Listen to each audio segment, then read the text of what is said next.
Bonjour et bonsoir, ça dépend les heures que vous nous suivez. Bienvenue à ma fidèle abonné surtout il y a MM Télévision, votre serviteur, président Moustapha, tu es Solana Binossi, l'actualité politique au Kanakati, il y a République démocratique du Congo, partout Bozali éparpillé. Dans le monde de Baïno, tout ça, chaîne Abisso, MM Télévision.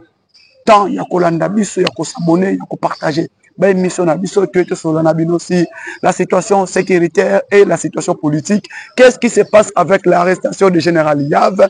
Tout le monde code colonel général Yav Jean-Claude au Azer Kokangama, Bakanga qui est lobby, ancien chef de la maison militaire, il y a chef de l'État. Tokobeta Masolo sur l'arrestation du général Yav. Nous allons parler sur dossier Vital Kamerhe, Nous allons parler sur dossier ya Kagame. Kagame est mort ou pas?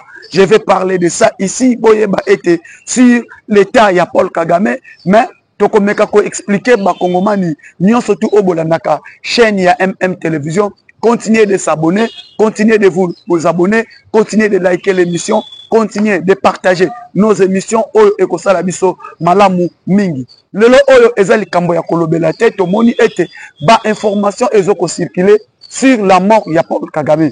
Sur la mort ya Paul Kagame, est-ce que Kagame est mort ou Kagame n'est pas mort? Il faut est-ce que Kagame azako kufa to Kagame azako kufa te? Tozolanda na ba information, tozolanda na oyo ezoko circuler na ba réseaux sociaux concernant l'état de santé ya Paul Kagame. Mais parlons un peu l'arrestation du général Yav. Tomoni était l'ancien chef de la maison militaire, il y a président de la République. Le général Yav Bakangiye. Bakangiye ndenge nini. Et nini esali ete bakanga général Yav. Eko kanga manaye. Eza nani atindi. Tomoni renseignement militaire, tomoni demia. Demia o eza renseignement militaire. Lobby. Bakei, ba persécuté ndako général Yav. Et on a arrêté le lieutenant général Yav.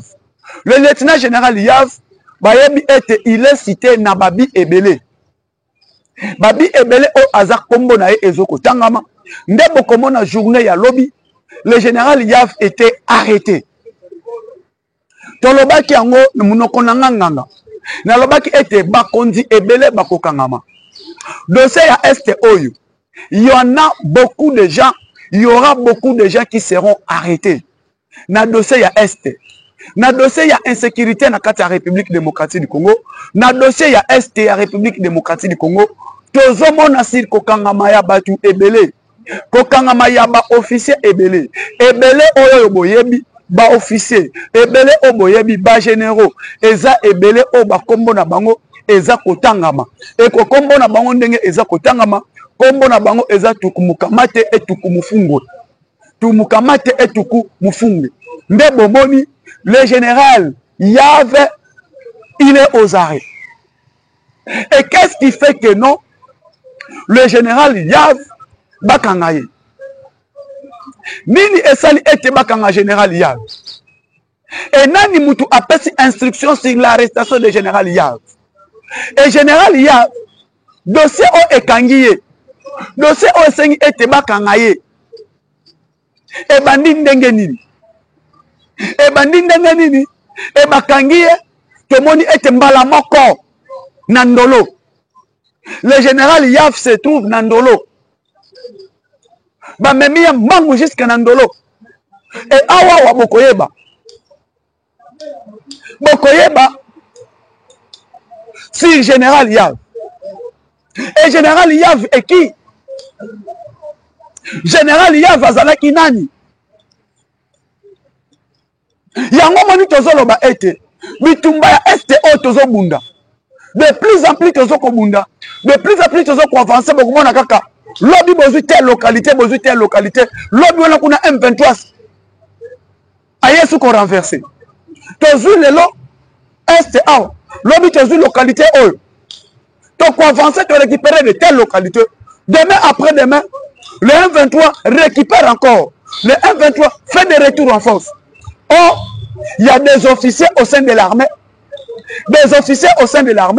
qui sont là que pour trahir qui sont là que pour propager les informations à la République démocratique du Congo par les ennemis. Et c'est ça qui fait. On a beaucoup parlé ici, mais c'est le président. Tolande là-bas, officier, nous sommes à travailler na Kabila Kanyangere. Tolande là-bas, officier na Katia armée.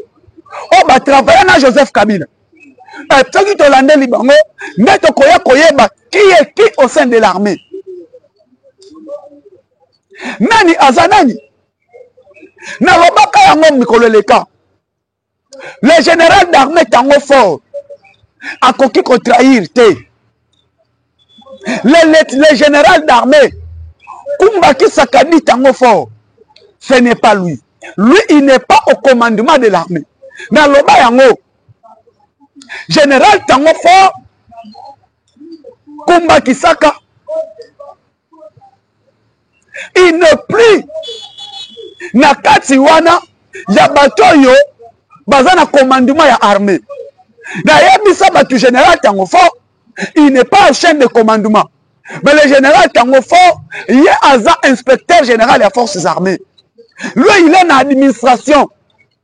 Administration, qui est effectif, qui est baboye, qui est saboye.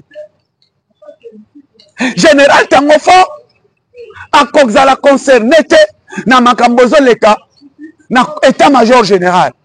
Il n'est pas de l'état-major général, parce que le commandement armé est un état-major général. Mais inspection générale armée, et ça purement administration. Effectif et zaboy. Donc, et zaboy. Akoya ko pesa rapporter, atanda yango na média. Parce que, au moins, soda, abanga chef naye, boy. La discipline est la mère de l'armée. Les armées. Soda, abanga chef naye, boy.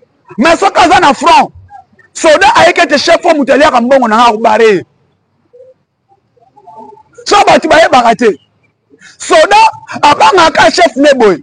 Mais soda soki olembongo na ye akobanga yo tako boma yo. O batu baye baraté.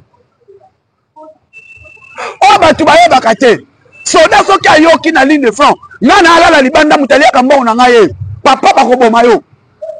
Na mona ete makambo secret ya armée. Tango fort apesa ngo mutu musute. Akena opesa ngo chef de l'état emoko. Akenda Bama ne pas président de la République. Sur l'effectif, sur eux, Tango fort, Akenda ne pas chef de l'État. Parce qu'il est l'inspecteur général. Mais dans la ligne de commandement, Tango fort a trahi. Tango fort ne commande pas l'armée. Il y a un Zabongo à la retraite. On a 4 étoiles. Le lobe a traité le Le général Filémo Yav. Le général Filémo Yav. Aza ancien chef de la maison militaire à Kabila. C'est lui qui était chef de la maison militaire. Il y a Joseph Kabila. Et c'est lui qui est à la base de la Nyonso. Si on a autoluka ba traître na kati ya armée. Lieutenant général Filémo Yav, o bakangi lobi Jean-Claude. Balandeli ba trace ya bapel. Balandeli ba trace. Ne ba ko découvrir Filémo Yav. Elle va fi correct, ba découvrir ye. Bakangi ye. Bon, il faut bakangi ye. Bakangi anamukamate anandolo. Anamukamate anamufunge anandolo. Général Filémo Yav. Anamufinga Filendolo. Tala bakombo on découvrir. Bato baza malamu te. Et la majorité wakaka Katanga Est, Katanga Est, Katanga Est. So bakangi lobi nango oyo Cholera, secrétaire général de parti politique Senko, centre épiscopal du Congo, collègue nanga Chole ayeki boy o Chole ko collègue nanga c'est politicien bongo lobela sous Chole aza collègue nanga politicien lobi bomoni muteleboso ko Twitter bakangi colonel général Yav Chole. Oh non, on arrête les Kataniers, on arrête les Kataniers. Pourquoi? Pour comment ça? Côté Bolani, le vieux, Mobali Amida, Aleki na média sous Alobi. Yomoko Lukato Loba. Altoloba, Kabisu Toloba, c'est Kamere qui me cherche des problèmes. Oh, 384 morts. Na Tanganyika. Oh, merci baba, ma milice va continuer à 384 morts. Azan information, c'est un président de l'Assemblée nationale. Il y a Lukaka, n'est-ce Lukaka, des bons communicateurs. Aïe, c'est ce qui a lobby. Tu sais qu'il y a un Congo et un communicateur, bakoya bakocharge, bakocharge nga. Lelo otoloba, caméra à l'équipe média. Oh non, 384 morts. Ah, Yani, na la ligne, na bengi gouverneur ya Tanganyika.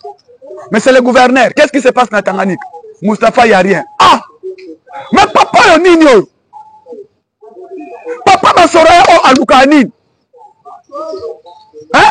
Daïda Soraya. Isaac, Diams. Vous pouvez ça dans papa Nabino. Et moi, la sortie médiatique, c'est où vous créez un problème. Si on fait une sortie médiatique, ça va nous créer des problèmes. Hein? Papa biologique, papa adoptif. Pour papa n'a pas biologique. Notre leader, autopé ça a respect. Papa chéri. Il y a qui pas connecté. Mais papa Oyo, papa Oyo, papa yaba Isaac n'a pas Diams quand même.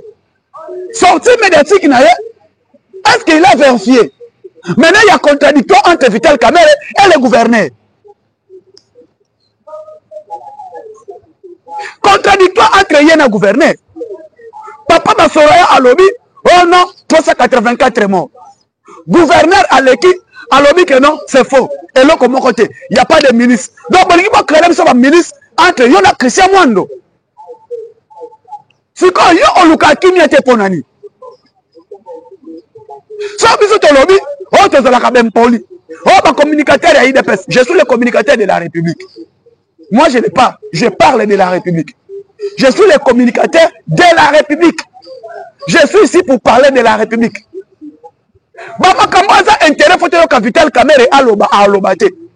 Vital Kamerhe, il était la première personne. C'est lui qui fut la première personne. Il y a quoi Bisabiso était non. Kavumu dans 48 heures va tomber. Et Bukavu dans 24 heures ça va tomber. C'est lui le premier à dire ça. Alors, on a 4 personnes à l'Assemblée nationale. Bato bayebi histoire bayebi. Bato bayebi nakangai bayebi. Il fut la première personne. Yakoya Koloba que non Goma Bukavu est tombé. Il est la première personne. Il est la première personne. Yakoya koyebi sabiso. Yakoya koyebi sabiso sur shit. Yakavumu sur shit. Ya Bukavu première personne. Yakoya kolobelango c'est Vital Kamerhe. Et lelo Namituni comment expliquer biso que pour expliquer biso il nous parle sur le massacre à Moba na Tanganyika. Est-ce que Kamerhe gère les renseignements militaires? Est-ce que Kamerhe gère la CNS? Est-ce que Kamerhe qui est le président d'une institution peut manquer les informations à nous donner?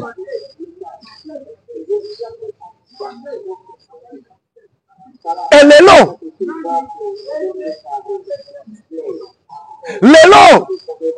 Bazoya va masquer d'informations. Va masquer d'informations pour nous parler des informations fake news. Yango maninga nayaka nayaka na d'informations on a pesi Hollandais yango sûr. Je vous parle de l'Est. Je vous parle de l'Est. Ce qui se passe à l'Est, que la personne qui a sauvé Tshisekedi, c'est Roland Kachouatali. Et Fatia a dit pourquoi tu as Roland. Cet homme a dit pourquoi a-t-il Roland. Somoni batubaoya ba ko Sabino si Roland Kachouatali. Et un bateau baluka liwa ya Fachi. Somoni mutoko ko ça c'est Kaka Kenzulu ya Aner. Et bato ba lukaliwa ya fachi. So moni muto wa bisa sur tango fort. Et bato ba lukaliwa ya fachi. So moni muto wa bisa sur général Yav. Sur général Gilles Banza. Et bato ba lukaliwa ya fachi. So moni muto wa bisa bino information sur général Ephraim. Que non à Kosibo. Et bato ba collaborer na M23 au ba na porte Union Sacrée. Le lot Union Salité ya ngwana attaquer Kamere. Parlez de Vital Kamere. Parlez de Bahati. Pourquoi vous ne parlez pas des gens? Aujourd'hui, il y a 384 morts. Pourquoi? Parce que la population Tanganyika va se soulever. Parce que Tanganyika c'est calmé. Les gens n'arrivent pas à comprendre. Quand vous avez le Tanganyika, pourquoi la population est panique par rapport à Yamaye Kabali Bango? Parce qu'il y a des gens qui ne maîtrisent même pas la géographie à RDC. Il y a un ah, papa François Beya, Fantomas. Na regrette qu'à départ, il y a François Beya, na CNS. Aujourd'hui, moi, na regrette qu'à départ, il y a François Beya. Les longs là, Kakabatoyo, ils ont fait des fausses informations par rapport à départ à François Beya. Les mêmes gens ici arrivent, ils parlent de Roland Kachouatale. Papa Sani Lelo, DGM a perdu combien des agents dans l'Est? Et information ya Chitia Unagana, DGM a percé par Roland. Il a parlé de ça. Tala indice. Mais les gens qui ne maîtrisent pas la sécurité, Roland Kachouatane. Il parle qui gère des frontières. DGM gère des frontières. Pire, est-ce que DGM gère des frontières? Rien moko. Hein? On retourne à un service, ni à la frontière, il ne connaît pas. Mais comment on est à la qui tombe, il veut parler de fake news, il y a Roland Kachouatane. Roland Kachouatane, depuis quand Roland Kachouatane est rwandais? Depuis quand le DP est rwandais? Na kotangelo ba DP tu ya DGM. Nga. Na kotangelo DP dio surtout, ya province, banda ba Congo central, si ok, il y a Congo central, na Tangelio ya Bandundu, na Tangelio DP, ya Kwilu, na Tangelio DP, ya Kolwazi, na Tangelio DP, ya Nini, na Tangelio DP. Ya Sidi Kivu qui est maintenant ici à Kinshasa, Baluka qui m'a bombaré, na Tangelio DP, ya Nord Kivu, na Tangelio DP, ya Ituri, na Tangelio. Et là, quand les gens parlent, les gens n'arrivent même pas, ils ne connaissent même pas comme les textes créant organisation et fonctionnement de la DGM. Baye bien noté. Mon mon à la mouki, un bon matin, il vient, il parle. Mitch Mobile ici, qui gère Mitch Mobile? Deux personnes tournées comme moi, il y a chef, il y a Mitch à habiter. Deux pays à Kinshasa, ah, DGM à Kinshasa. Eza Awawa Nasima, Awawa, Eza Awa, Nasima, Gégé Mart. Ce qu'on a au coup de deux pays, on a vu la Kinshasa, DGM à Kinshasa, il est là. Il est du Bandundu ici. Les gens parlent que non. Roland Haché, DP, il y a Kinshasa, Rwandais. Roland Haché, DP, il y a Bich, Rwandais. Non. Et pour le moment, il y a des sabatus. Il y a un point stratégique, non surtout. Parce que les gens ont battu. Ce qu'on tourne, organisation et fonctionnement des gens, mais à la Nengeni. Tous ça, il y a un poste frontalier, tous ça, il y a un poste frontière. Aujourd'hui, tu vis à Kinshasa. Ça va tout nous. Et on va pas Wanjil. Et on a frontière. Et on va pas Wanjil et on a frontière. Non. Et qui gère frontière? Qui gère l'aéroport? On a garde républicain. Et là. Renseignement militaire. Ezawana. ANR. Ezawana. Contre-renseignement. Otebengi DGM. Contre-renseignement. Ezawana. Bon. Bon, quand il y a des Chitia Unagana. On a attaqué, papa, Massa Sebeta. Naï agent à DGM, Nana frontière, Nakoufa. Nana ni Munduki, Nana ni Ngono, Nana frontière na Armete. Nasani. Oh papa, Nasalani. Et là, on est dans Sani. N'a pas qu'à Naï n'a vu information, n'a passé 6 mois après. Qu'il y a un indice qui passe ici. N'a vu n'a passé un président. Yo Lingi. Parce que tu es communicateur. N'a vu information, l'armée, information sécurité n'a pas sa déni.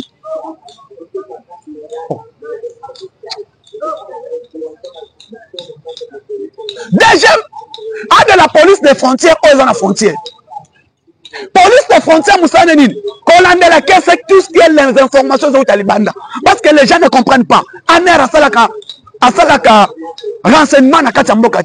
L'année Asalaka renseignement, l'Ibanda Mboka. Parce que Asalaka Katanine, n'a pas actualité parce qu'il y a des gens qui n'arrivent même pas à comprendre ce qui se passe dans nos frontières. Il y a des gens. Et il y a des gens qui ont parcouru, ils ne maîtrisent même pas l'organisation et le fonctionnement de la DGM. Bah, éviter. Mon monnaie à la Mouki, il vient attaquer Roland. Roland, c'est un Congolais de père et de mère. Bande Konanga, il parle et puis il y a mort à Kagame.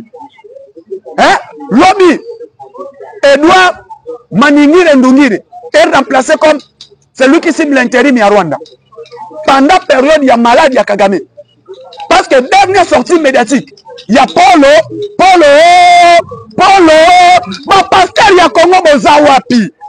Pasteur Moïse Mbiye, la réserve de l'Éternel. Pasteur, Léopold Mutombo, Bozawapi. Moi, ça me l'a pas loué à Kagame.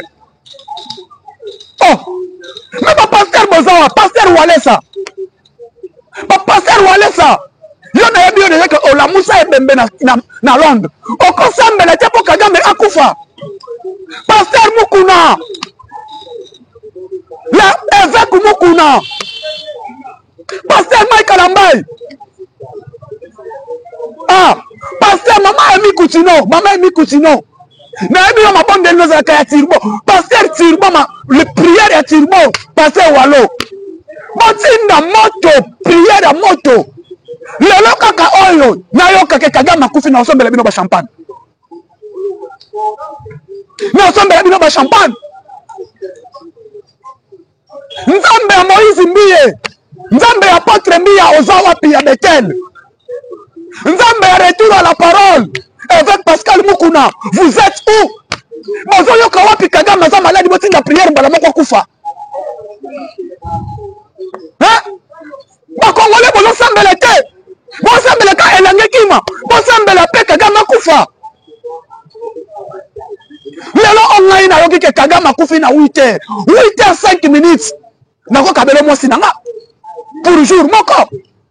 Oh. Ah. Ba Congolais c'est que bo sambela soute. C'est que bo sambela soute to douter na biso na bino. Mais prière na bino ba Congolais. Ça ba salika prière ya tirmo ya jour moko. Oh pasteur Wallo, atinaka prière à délivrance à Tirbo. Si vous passez Wallo, maintenant il y a siko. On sait siko prière ya liwa ya Kagame. On tina ngo siko toyoka Kagame akufi. Eh. Mlobi na ni mutima obo yo président Mustafa. Kagame akufa ndenge nini? Botika kaka to beta nini? Aze la signature yako. Aze la signature yako. Là, vous avez été Kagame à la signature, d'accord? Nous avons été Kagame à Koufi. Et nous avons été Kagame à Koufi. Bon, nous avons été Kagame à champagne. Kagame à Koufi quand à 8h. 8h 5 minutes. Maman a fait. 8h 5 minutes. 8h 5 minutes. Maman a fait. Donc, à 8h 5 minutes, on a Kaka Mbalamoko à Koufi. Toyoki quand à 8h 5 minutes. Kagame à Koufi. Bon, on a que Toko Fanda. Bandiko sopa ba champagne na tango wana na parlement na ye na kosombela mutu tout champagne bana ko pesa mutu nyonso mbongo mariage bo bala parce que Kagame akufi mais on ba sala nzambe bo priété maladi o boyoki ya Kagame ezala maladi ya si. Oui, parce que les gens me parlent de ça, je ne veux plus pleurer parce que c'est une distraction. Kagame maintenant il est fort na ko tweeter mais pour le moment Kagame ne tweet pas. Dernier tweet à Kagame c'est les 4. Dernière sortie de Kagame est les 4. Et les 4 on a ayamba bata droit, bata ONG. Mais Kagame a mesana koloba. Mais jour on a pongai, mais bisabino na kenda Rwanda na zuli bino ba information. Na yeli bino ngo. C'est le jour où Kagame a réussi. Bata ONG. Kagame a daté les maté, a quoi côté les même pas. Kagame a tikala koloba te. Et après les 4 si le Kagame ne parle pas. Aujourd'hui Olivier Ndungire, qui est le ministre des Affaires étrangères, qui communique Concernant Constant Moutamba, maintenant Olivier Ndungire, il est incapable de nous donner l'état de santé de Hitler africain sorcier, qui est Paul Kagame. Hitler africain sorcier, qui est Paul Kagame. Et Kagame maintenant, Azana état de critique. Azana état de critique. Oyo lelo, Moutou mon côté Ayebi. Et Kagame est malade. Bon, na kei na lobby na zaki na Allemagne, na Munich. Parce que pour landa, na bisabi no soki na pesa actualité landa. Na aki na ville ya Munich, na Munich, place où Kagame baswanya ka un hôpital militaire.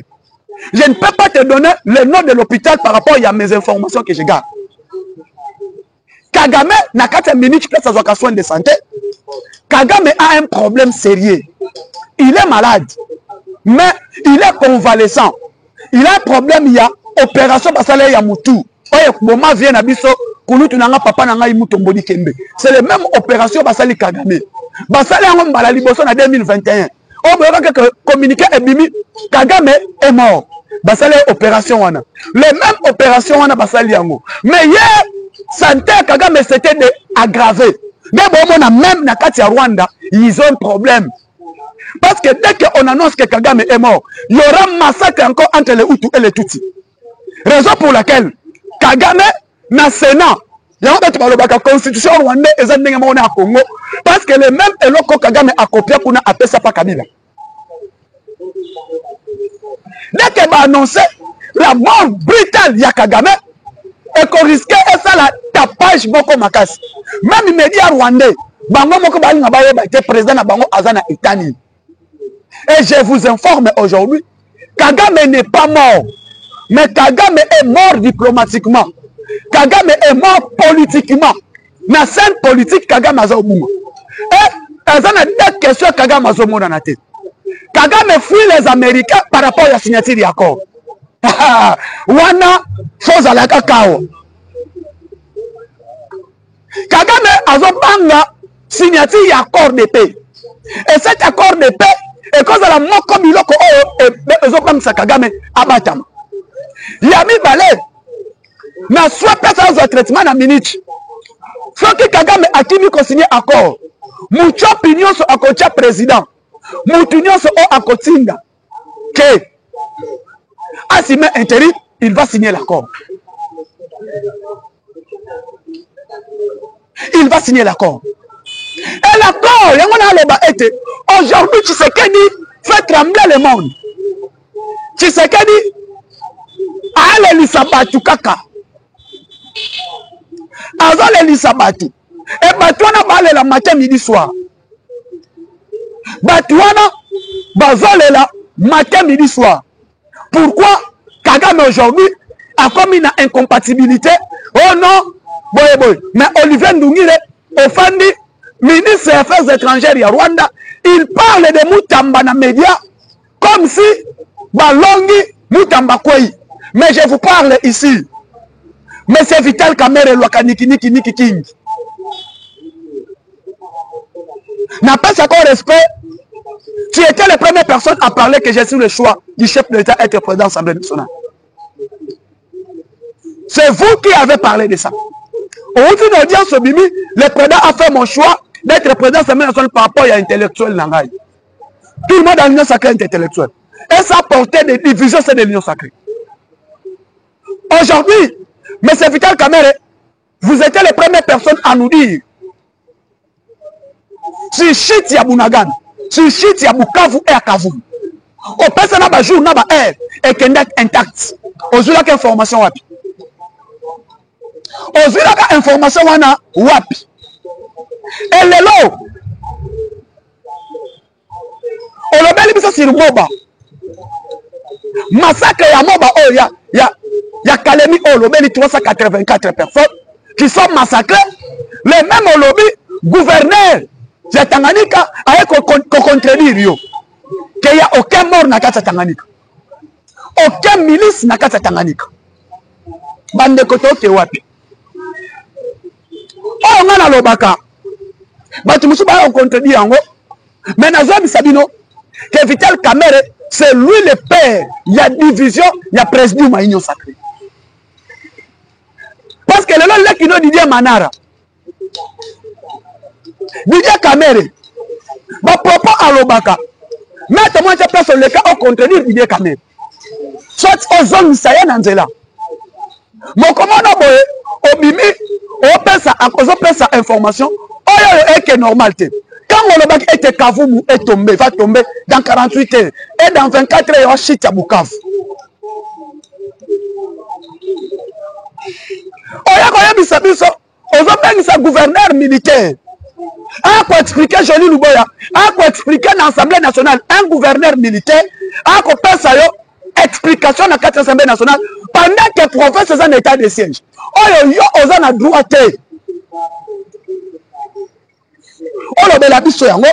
Tu viens, tu parles de ça. Luboya lobby, j'arrive, je viens. Je vais parler tout sauf rien. Oh non, aya sous soutien. Akende na auditeur militaire, akende ko pesa explication kuna. Pourquoi Otika quitte parce que yebi quand Luboya Kachama va venir, akoloba ma vérité o ekolobama, eko pesa eko désaclaver bino parce que bino bolia na bakop. Namoni batu balamuki. Il y a des communicateurs qui passent dans les médias pour attaquer le directeur général. Il y a des gemmes. On l'a caché. Bande konangai. Nazomi tu na lelo. Biso ma communicateur soki to komi kokota. Na makambeteli ya sécurité. To lini présidenté. Tozo ko sunga mokonzi mboka te. Bozo ko attaquer na directeur général Roland Kachwatali. Oyo lelo. L'homme le plus haï, il y a Kabila. Et Moutou Kabila Aïna koleka Roland Azati. Directeur général de la DGM. Moutou Kabila Aïna koleka Azati. Lelo to regrette ka. Perte, il y a François Beya. Na tête de sécurité. Na tête de sécurité. To regrette ka yango. Na CNS. Et là, tu risques de regretter départ ya Roland. Parce que Mouto a sauvé Mboka, Mouto a sauvé le chef de l'État. C'est le directeur général Roland Kachwatan. Bolobi était chit ya Goma, chit ya Bunagana, Roland Yebi. Non. Les informations, déjà après ça, ma information na CNS, na 2020. Que comment ils ont préparé par rapport à la rébellion à Bunagana. Ils ont préparé shit attaquer Bunagana à parler M23. Ils ont ça information. Roland appelle ça à l'obéla yango. Na CNS. Tolobela gagnon sauté. Boya Koloba était directeur général Roland à Tchakaba Rwandais na Nord Kivu na Sud Kivu. Les deux pays à Sud Kivu, je lui connais. Na yebi deux pays à Sud Kivu. En ce moment, il y a des personnes qui vont avoir chez Bunagana. Il y a Gom, il y a Bukavu. Je connais. Il est maintenant ici à Kinshasa. Et, Baluka Baboma, Moutali Bosso Baluka Baboma, et ADP. Il y a Sidi Kivu. Il y a Bukavu. DP à Nord Kivu. Baluka Baboma, parce que place au M23 ans. Place à Chabaz. Et à la direction générale, il y a des GMS. Gom. Et aujourd'hui, vous venez vous dire que non, le directeur général il y a déjà a nommé numéro 1, il y a Mitch, qui est rwandais. Mais c'est grave. C'est grave. Nayebi na kombo na koloba ngote na média. C'est un Congolais de père et de mère qui n'a jamais non elo comme côté. Pourquoi? Parce que yo olingi osenga osalaboye oyo aboyi koyamba ti crée un problème. Le na kati ya CNS, la personne qui maîtrise ce qui se passe à l'Est, nous capons l'information fiable à temps réel, c'est le directeur général Roland Kachwatan. Il n'a jamais nommé un Rwandais. Na Kolwezi, tu Kolwezi, na DG, on était à Kolwezi. Je connais le directeur général. Il y a province, il y a Lualaba, il y a DP, il y a Lualaba. Je lui connais. C'est faux et archi faux. Ma information, sur la DGM. Et les gens qui parlent de ça, ils ne connaissent même pas le fonctionnement de la DGM. Parce que dans la frontière, DGM, il y a l'armée, il y a des apparats, non apparats. ba service nyonso tout ezalaka na frontière 2GD ya ezalaka OCC ezalaka des douanes ezalaka ozui armée ezali ezalaka non apparent ozui ANR ezali tout maintenant tant yo lobby ba j'ai ya DGM na frontière mutu ba trahir pour mboke tomber c'est quoi bandeko ba communicateur to sala musala ya ndenge ma to sunga mokonza mboka merci beaucoup bandeko na ngai bo continuer ko s'abonner partager liker l'émission ciao à la prochaine.